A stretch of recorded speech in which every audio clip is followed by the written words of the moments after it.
Kia ora, good evening. Fire services have reported an incident-free night around the district with no call-outs resulting from fireworks. Guy Fawkes went off without a bang as far as fire services are concerned during last night's annual fireworks celebration.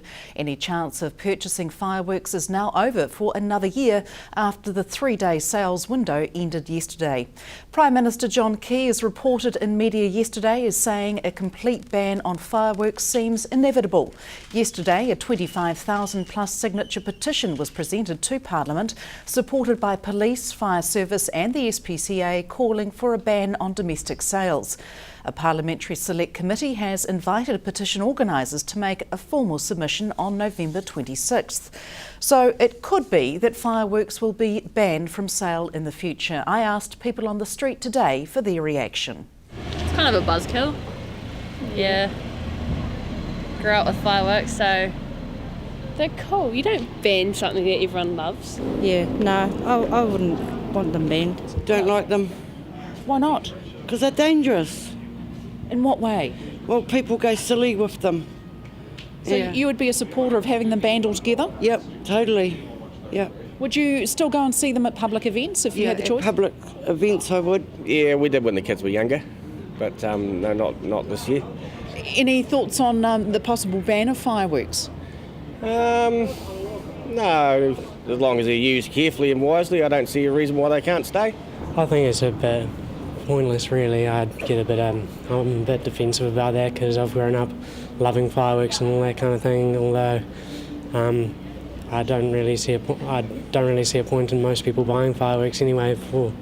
Although last night I did buy fireworks, most of the time I will usually go to a display or sit outside a display. So I could go either way. Like, there are responsible people out there, and I think it's cool that they can set them off, but there are a lot of people that are uncontrolled. If it comes into legislation that they are just, public displays only, that's fine. But while they're available, I might choose to purchase them on the odd occasion. Yeah, so I'll just go with the flow, really.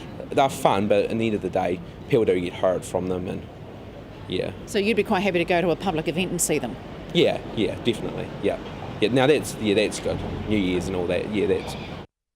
BP has shaved 2 cents off a litre of petrol in the latest round of price cuts that saw prices fall 4 times in October.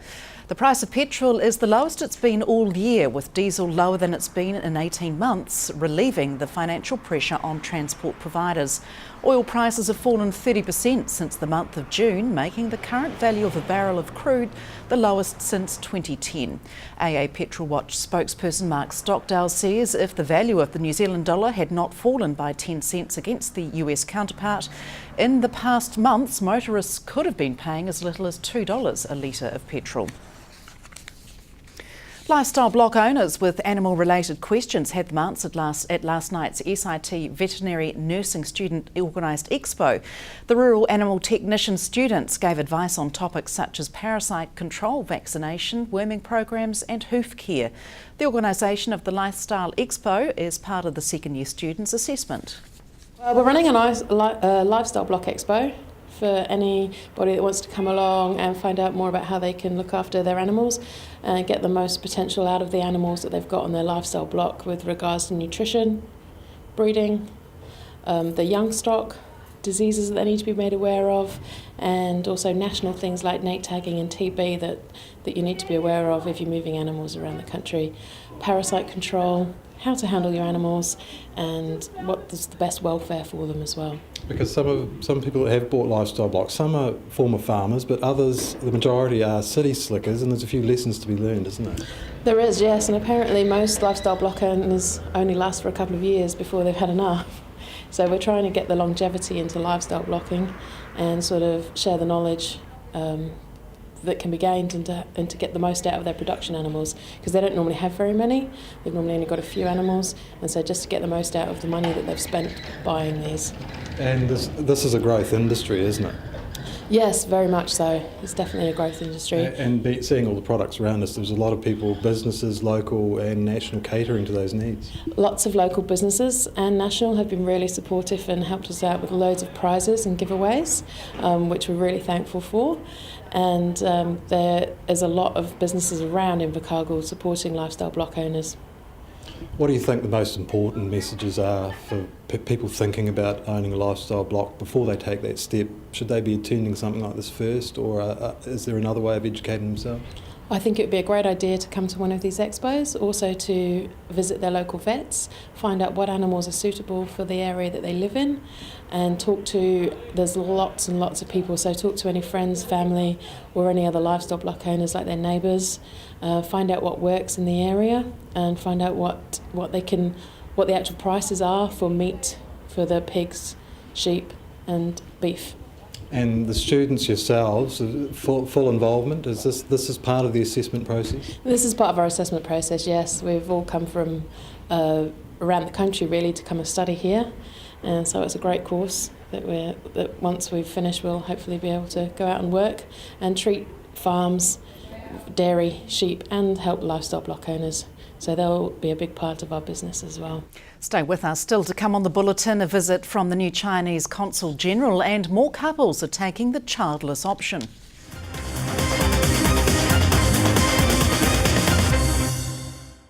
Welcome back. New car sales for the month of October have broken all previous records as Kiwis continue to invest in new vehicles en masse. There were 12,023 new vehicles registered last month, the highest number since figures were first collected in 1975. Motor Industry Association Chief Executive David Crawford says healthy economic confidence combined with competitive pricing is fuelling strong demand for new vehicles.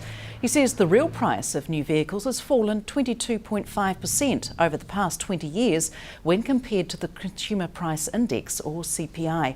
Toyota Corolla was once again the top-selling passenger car, while the Ford Ranger continues to lead the way in commercial vehicle sales. Yesterday, Invercargill Mayor Tim Shadbolt and Southland District Mayor Gary Tong hosted newly appointed Chinese Consul General Jin Jian. The Christchurch-based Consul General was in the region to discuss culture, education, tourism and industry. Hunter Andrews asked Mr Jin about his first 2 months in the job.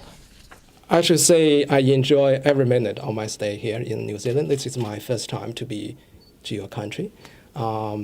Before I came here, I was the deputy head of the protocol department of the Chinese Foreign Ministry, giving me a lot of chances to visit worldwide, but I've never been to New Zealand, so I really value the precious opportunity for me to work in this region, and also I want to make my utmost efforts to promote the bilateral ties between China and the South Island, which is covered by our consulate. You've been speaking with Mayor Tim Shadbolt and Gary Tong. What have you been discussing today?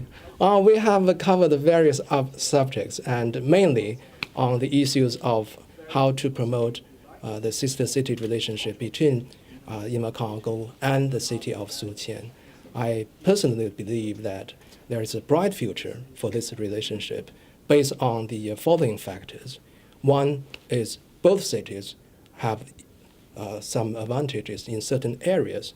Invercargill is absolutely the largest city in Southland and also very attractive city among the Chinese tourists. And also you have the SIT based in your city, and we have a lot of Chinese students coming to study here. And Southland is the fast developing city in Jiangsu province. It has expanded tremendously in the past in the size of the economy, and also it has greater potentials in the future development. So therefore, these two cities joined together could do a lot of things. We could have more exchange of students, we could attract more Chinese visitors coming, and also we could do a lot in the areas of cultural exchanges and feasibility study of mutual investment in the markets of the other side. So great potential, education, tourism, primary produce as well? Certainly. This year we could expect to see the bilateral trade volume between China and New Zealand exceeding 20 billion New Zealand dollars. A large portion of this trade is conducted in the area of primary products coming from New Zealand to China. So Chinese market absorbed a large portion of these products. And these products are in great demand I do believe that in the years to come, if you could produce as many products as possible, the Chinese market certainly would like to import these high quality products. And at the same time, I think both governments have realized the necessity to diversify our bilateral trade. So we will encourage more developments in the areas of high-tech, innovation business, and in other areas. So therefore, I think both sides could learn from the other side and could make common efforts for the common goals to have this relationship develop further that is in the benefits of two governments and two peoples. There's a rising trend amongst couples, with childless couples making up a large proportion of families in New Zealand. There are now 1.1 million families living in New Zealand, and couples without children make up 40% of this group. That's a 5% increase since 1991. In the past 8 years, the rise in the number of couples without children was almost double that of couples with children. Other key points from the 2013 census: quick stats show a third of one-parent families, the parent works full-time, close to 10,000 grandparents are in a parental role to grandchildren, and the number of extended families has increased by just over half since 2001. And that's it from us tonight. Sport follows the weather up next from the news team. Good night.